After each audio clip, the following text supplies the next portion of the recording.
पलट आज शिवेंद्रराजांनी हा सायगरचा रस्ता असेल, ह्या रस्त्याला जवळ 194 कोटी रुपये आत्ता मंजूर केलेत. ही उपसा सिंचन आहे, म्हणजे पलीकडची राहिलेली जमीन, याला आता शिवेंद्रबाबांनी इरिगेशनच्या माध्यमातून या ठिकाणी मंजुरी आली. परंतु इथल्याच लोकांनी अशा पद्धतीचं वातावरण केलं आहे. आज विकासापासून वंचित राहणार आहेत आमची गावं. का विकास करायचा? मी तरी का करायचा आणि त्यांनी तरी का करायचा? इथून पुढचं धोरण आम्ही ठरवणारच आहे. इतर गावांना आम्ही निधी टाकू, परंतु ह्या पंचकोशीमध्ये आम्ही आता निधी टाकणारच नाही. ज्या ज्या गावांना आगाऊपणा केला आहे, त्या आमचं कावडी सायगर त्यांनी नाही आगाऊपणा केलेला. परंतु आता आकेगणी आहे, पानस आहे, हातगेगर आहे, प्रामुख्यानं इथल्या लोकांनी ज्या पद्धतीनं हे वातावरण निर्माण केलं, 6 गावात आमची कधी अशी परिस्थिती झाली नव्हती. कुठं नाही एवढं प्रोटेक्शन आलं आहे. तुम्ही खाली जाऊन बघा किती अधिकारी IAS अधिकारी आलेत. तर त्यांना ज्या पद्धतीने हे वातावरण केलं, इथं गालबोट लावण्याचा ज्यांनी प्रयत्न केला त्यांना प्रत्युत्तर आम्ही देऊच. यामध्ये सामान्य नागरिकांचा दोष काय? तुम्ही आता नाही सामान्य म्हणजे आमची 6 गावची समिती 25 वर्षापासूनचे मतदार आहे. ऐका ना, 6 गावची आमची कमिटी आहे आणि त्यांना सांगितलं होतं तुम्ही इथं या, लोकांशी बोला. कारण आमच्या 6 गावानं त्यांना तिथं नियुक्त केलं आहे सोसायटीला. त्यांनी स्वतः नाही, आमची निवडणूक ही बिनविरोध झाली आहे. 6 गावानं ठरवून प्रत्येक गाव आमचं काय करतं, सदस्य नेमून देतं. कावडी गाव आहे तर माझं कावडी गाव नाव सांगतं, सायगर असेल, ज्याची त्याची माणसं ती देतात.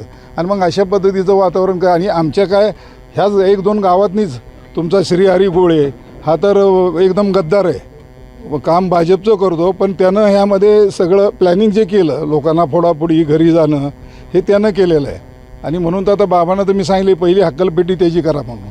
कारण ही जिथं जिथं कारस्थानं केलेत लोकांनी, आणि लोक दोन्हीकडे पैसे घेतात. आता आजी ते माझ्याकडनं 2 लाख रुपये घेऊन गेला आणि त्याची आई रात्री तिकडं गेले. म्हणजे अशा पद्धतीचं हे वातावरण इथं झालं आहे, ते बरोबर नाही ना.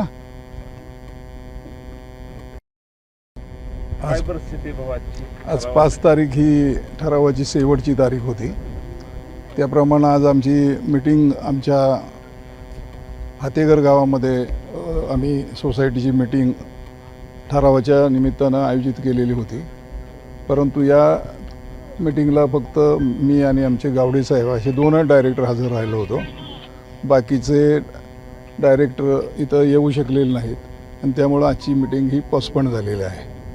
ते डायरेक्टर कुठे जातात? आता ते होते सकाळी शशिकांत शिंदेंच्या घरी, पण त्या ठिकाणी मी स्वतः गेलो होतो, त्यामुळे ते मागच्या दारानं निघून गेले. याबाबत शिंदे साहेबांशी तुमचं काय बोलणं झालं? नाही, मी बोललो ना त्यांच्याशी. तर ते म्हटले जावा तुम्ही, मी बाकीचे पाठवतो आणि तुमचा ठराव करा आणि विषय संपवा.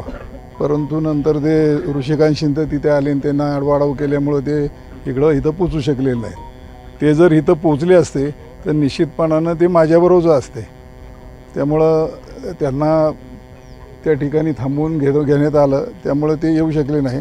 आणि हा आमचा आता नैतिक विजयच आहे.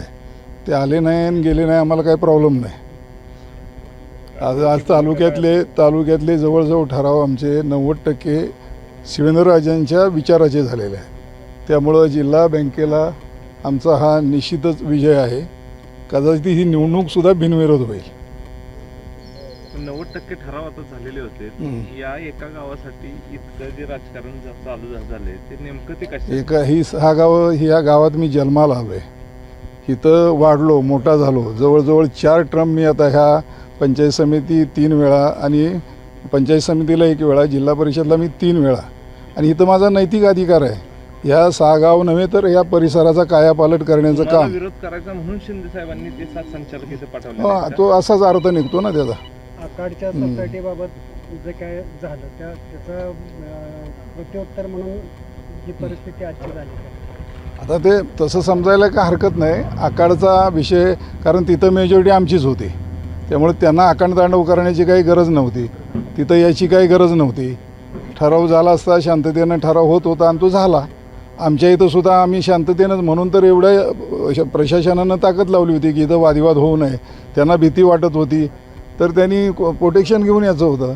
आणि त्यांना विरोध करायचं होतं, विरोधात मतदान करायचं होतं. आम्हाला काय प्रॉब्लेम झाला नसता. एका मतानं आम्ही काय हरू शकत नाही. आणि मला रोखण्यासाठी हा डाव केला की माझा ठराव होऊ नये म्हणून. आमचीच माणसं घेऊन आमच्यावर सोडली. तर शिंदे साहेबांना पण दाखवू इथल्या पुढचं काय रणनीती आहे.